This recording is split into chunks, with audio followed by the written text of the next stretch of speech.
Hello, everyone, and welcome to episode number 51 of the Playoff Push Podcast, part two of the episode 50 celebration saga. I am joined today by Jonathan Wells, former running back for the Ohio State University, as well as the Houston Texans. How are we today? Doing great, man. How you doing today?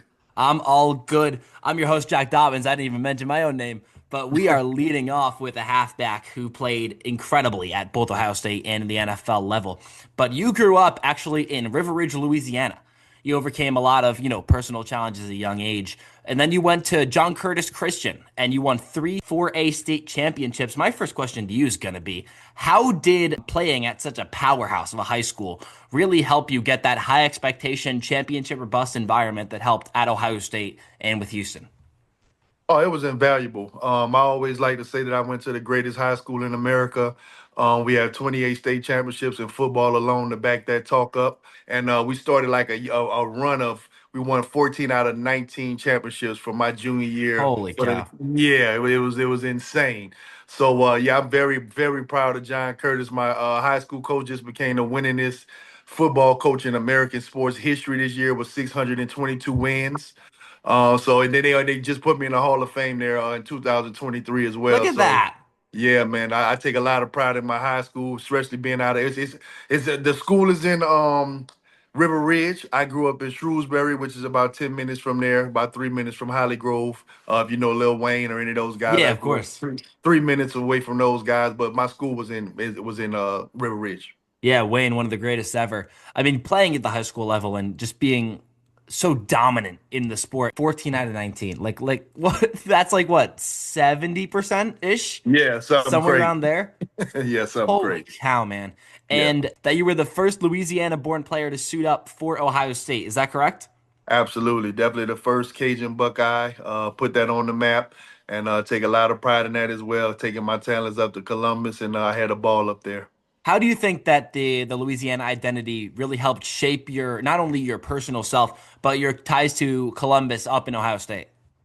It helped a lot. You know, when you growing up in as a teenager in 1993, 94, 95 in New Orleans, when we were clearly the murder capital of the world.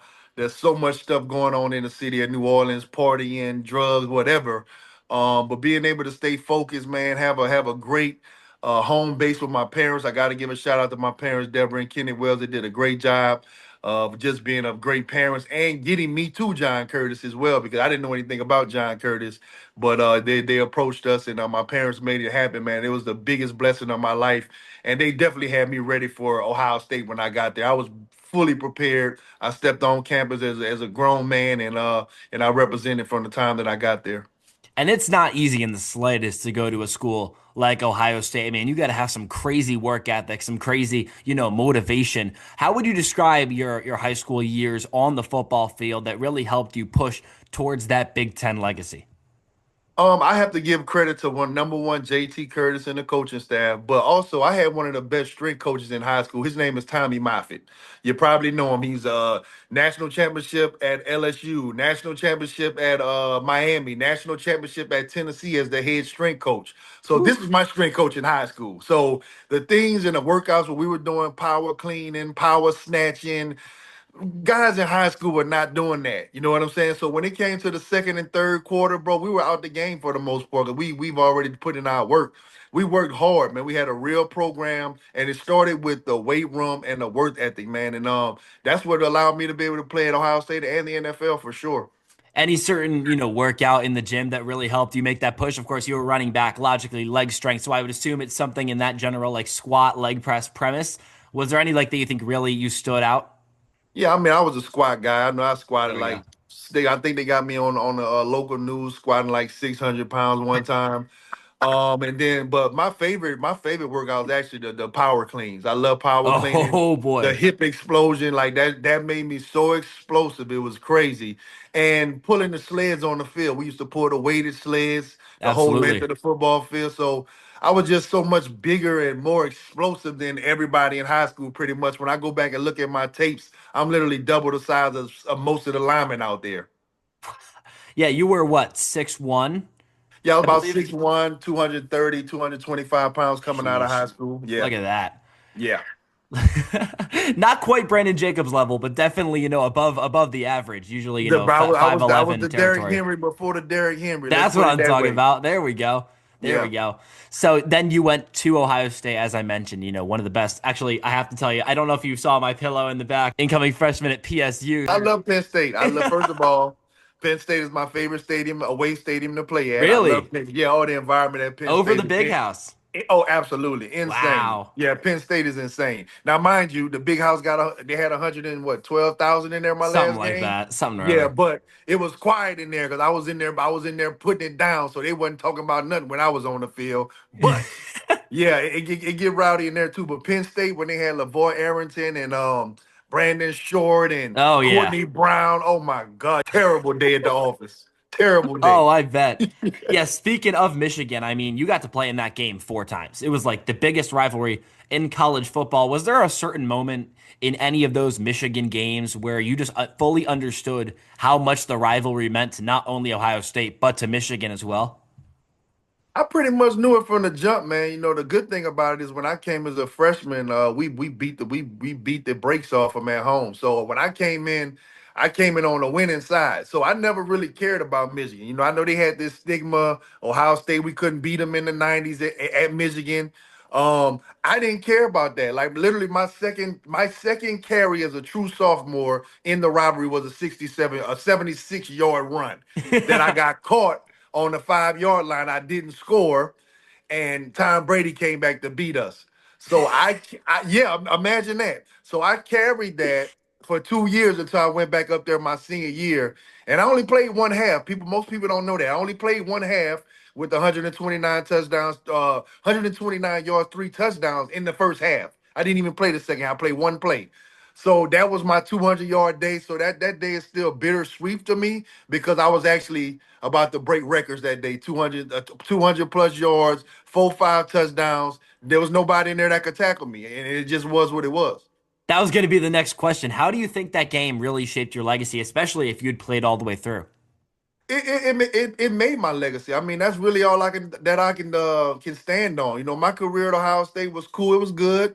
As a team, we fell off the wagon my sophomore year. You know, we went from #1 team in the country my freshman year. We ended up with #2 or 3, 6-6 the next year. Then we come back and go 8-3, you know, and then we come back and go 7-5. So with the coaching change between John Cooper and Tressel. So I was like in that era where we were trying to figure things out. You know, I didn't have that all like these guys are doing now, 10-1, 10-1, undefeated. We didn't do that. So we were the guys that had to take the lumps, take the bruises, and thank God they brought in Jim Tressel my last year, and he obviously he changed the program around, and that's why he's my all-time GOAT. Exactly. I think you're underestimating your senior season. I mean, not only did you start at Ohio State in like, crowded backfield, so you didn't get all the reps in the world, but your senior year, MVP honors of the team and 1,300 total yards. I mean, like that's some good numbers. I Oh no think no I think no you're not giving yourself no the no! credit. Listen, my senior year was amazing. Listen, I had 1,300 plus yards rushing alone. Oh yeah. Mind you, you know if you look at we didn't pass the ball well. Let's put it that way. We didn't have a great passing game that year. So I literally played against 7, 8, 9 in the box pretty much every week, and still was able to come out of there with 1,300 yards plus 16 touchdowns. So yeah, my senior year, everything finally came together. But I'm just talking about for team Oh accolades. yeah, yeah. It wasn't what I went to Ohio State for. Let's put it that way. Yeah, absolutely. But however, it clearly worked out for you. You got drafted by the Houston Texans, not only just regularly in their debut season. So you were on the first ever, Texan squad ran out onto an NFL field, and you became the first ever leading rusher in Texans history, especially behind a team with, widely regarded with offensive line struggles. In hindsight, how did that unique environment build resilience? And like, what do you think your leadership role was on that team coming in as the first Houston Texans team of all time? I mean, I don't know how people in the organization feel, but I feel I was a stand-up leader. I feel like even though David Carr was drafted #1 overall, I came from Ohio State. We played David Carr. He threw 4 interceptions in the horseshoe. So for me, I felt like I could have been the leader of that huddle. Now, obviously, the city didn't see it that way, ownership didn't see it that way, and it just didn't work out. I ended up being the last man standing as far as the running backs. They brought in all kind of people to replace me. I went through a lot dealing with the Texans, bro. So it's been an up and down journey, to be quite honest with you. But I weathered the storm. I never got in any trouble off the field. I never was late. I handled my business. I worked hard. Every time I was called upon to play, I showed up and showed out. So I did what I could do for Houston. So, it was a great situation though. Would I like to go to maybe a more established organization with a offensive line in place as a rookie? Yeah, I think my rookie year might have been a little bit better, but hey, that's not how it worked out. And I'm forever thankful to the organization, man, for taking a chance on me and drafting me at all. Yeah, one of the hardest situations, especially as a running back, is having an offensive line that not even is just not good, just like a bit shaky, where you never know if they'll block well one game or if they won't block well. One of the like big exceptions is Saquon. So let me say this. Well, a lot of people say that the offensive line was not good. I don't look at it like that. From somebody who was back there, we had six rookies starting on offense. It's gonna be rough out there against them killers, man. So we just had growing pains. A lot of those linemen went on to have 10, 12, 13-year careers. So they were great players. Absolutely. We had growing pains because we had so many rookies on the field at one time. That's unheard of, I bet you. There's never been six starting rookies on one offense in NFL history, probably. Exactly. Yeah, and if there ever was again, it was probably from, a team's inaugural year where that's like, the only situation. That would never happen if a team's been Correct. established for like a decade or two. And also in Houston, I believe it was your second year. I believe '03 is when you lined up with Andre Johnson for the first time, a guy who then went on to be one of the greatest receivers of this generation. Did anything stand out to you about Andre like super early on? And did you get a sense that he was going to be something special at the beginning of his career? Yeah, I mean, obviously, I knew of Dre Johnson from the University of Miami. I mean, I was on the sideline. We played them in the national championship at Ohio State, broke their heart. Yeah, you know what time it is. But yeah, I mean, Dre was great from the start, man. As soon as he walked in, his work ethic, quiet dude, not a rah-rah type of guy. Dre you just knew he was going to be something special. So, and mind you, when his rookie year, I didn't play running back. They threw me out the playbook that year. No explanation. You just not playing running back. That's what they told me. So I was playing special teams his first year, but I still tried my best to mentor him and give him keys and tips to where he could be better, whatever, when I could. But Dre, you already knew Dre was gonna be what he was gonna be. I mean, he was a monster. I mean, both in college and in the pros. Where would you like rank him among all-time receivers? Do you think he encroaches into like that top 15 territory? Man, I'm taking Dre top five all day. I mean, like I said, look at the Whoa, quarter. I mean, man. look at the quarterbacks he played with and did it. Not wrong. Most You're of the not wrong. most of the guys you're talking about, they got Hall of Fame quarterbacks with him. He Bingo. don't have one. So you talking about doing this consistently with quarterbacks coming in and out. Nobody's done that like him. So I'm taking him top five. Great, yeah, because Rice had Montana and Come Young, and on, man. then They played with they had Hall of Famers all around the board. You got a Hall of Fame quarterback, a Hall of Fame two wide receivers, the tight end, a Hall of Famer. Come on, bro. Duh. We get it. what was it? Who was the toughest teammate that you ever had to face in practice? I mean, Houston, you played with some pretty solid guys, and a few solid guys came right after you were gone. Who was like the toughest guy you had to face in practice for reps? Man, I hated going against one on one. I hated going one on one pass blocking with Kylie Wong. Oh God. Him, who else? Antoine Peak was another one that I hated to go one on one with. I loved it, but I'm saying, hey, you had to bring your chin strap when you was going up against them. Oh, You know what I'm exactly. saying? Yeah, yeah, yeah. But I love the one on one. That's actually my favorite part of practice. But we had some killers, but I know Kylie Wong stands out, and definitely Antoine Peak. Those some guys that will give you hell in one on one. Who would you say is like the toughest like defender you've ever played against? Like a guy who you find the hole and he just like crushes you. What's the hardest like hitter you've ever faced? Honestly, I don't have too many horror stories as far as getting smacked and killed on a football field. I remember Junior Seau caught me one time. He Okay. caught me in my ear and popped me. Rest in peace to one of the ghosts, Junior Seau. But that's really like the only lick on a football field as far as like the NFL that I was like, oh shit. You know what I'm saying? Like Yeah. I mean, I was normally trying to bring the contact. You know what I'm saying? Like Yeah, exactly. I don't fear defenders like that. I never did. I never will. I don't. If you're on defense, I don't care nothing about you. That's just how I feel. Yeah, because I was actually doing research for this interview, and I looked at your rookie year schedule, and I was like, oh, Baltimore, he probably played Ray Lewis. Nope, IR. And I was like, oh, would you look at that? Yeah, well, we played Baltimore in 2005. At Baltimore, I played fullback that game. I don't remember. Like I said, I don't remember if he played or not in 2005. But I know in 2002 he didn't play. But I played against my dude Ed Reed. You know, one of the Oh greatest my of all gosh, time. one So, of the best you safeties know what I'm ever. saying? Well, we played playground together. We go back 7, 8 years old together. You know what I'm saying? In the same Really? hood. Yeah, Wow. absolutely. Lemon Playground, Jefferson Playground. That's what we started at together. After your career, was there like a moment when you had it planned, or was it just like a moment of like now what? Because your Instagram page, like clearly you're doing some amazing things. Did you have that planned out, or was that just like a heat of the moment thing?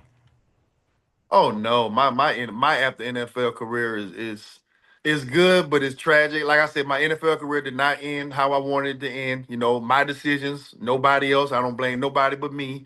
But I had a lot of deep, dark, depressed years after football, bro. So it was not all sweet. What you see right now, this is years in the making. After finding a great wife, a great support system, like no, there were definitely dark days in my journey after sports because, like I said, it just ended abruptly, and it didn't go as I planned it. You know what I mean? So Absolutely. and honestly, I'm still trying to get over the money that I left on the football field. I'm still trying to get that money back. You know what I'm saying? So Yeah. I have days, but it's been a journey. Yeah, when you look back at that career, I mean, Ohio State University, the first ever Houston Texans team, what do you want the world of football fans to remember you as on the field and off the field? I mean, one thing for sure, I was tough as hell. I was a great teammate. I took care of my guys on and off the field at all times. And when I was called upon, I answered the bell for the most part. You know what I'm saying? When I got my opportunities, I was prepared. Whether I was not in a good mental space from not playing, when they called my name, I stepped in and made plays, and that's one thing I can say about my career that I'm proud of. And I didn't know that until I got all this old NFL footage back from the NFL. So now I got all my high school games, I got all my college games. I haven't seen this stuff in like 20 years. I mean, I just watched everything. So all of my football career is actually fresh in my mind. I went 15 years, bro. I didn't watch no football besides Ohio State and John Curtis. That's it. When I left the NFL, I didn't watch no NFL for 12, 15 years. Don't even talk to me about the NFL. That's how mad I was with the game. Wow. But it wasn't the game. It was me. Once I matured and, got older and looked back at my life, just one or two bad decisions and just change your life. It's just that simple. One thing you said is that you did keep watching Ohio State. Yeah. I'm one thing about high school and college. I'm there. I'm like every day. I don't care where I'm at in the world. You can find me in Dubai. I'm gonna be watching my high school game that Friday night. You can find me. I don't care where I'm at. I'm watching them Buckeyes on Saturday. That's my wife already know this. Don't even. It is what it is. Do you ever like head up to Ohio State and watch the game up in Columbus? Yeah, I was at the Michigan game last year. I go There up we there once once or twice a year. We went up there and got our heart broke last year, but hey, Ryan Day, he saved the day. He came back and did what he got to do. So all is well in C-Bus. Thank you so much for hopping the show. It really means the world. All right, thank you, my man. Appreciate it. Sounds good. That's going to All do it right. here for episode number 51 of the Playoff Push podcast. Thank you guys for tuning in. I'm your host, Jack Dobbins. Have a great rest of your day.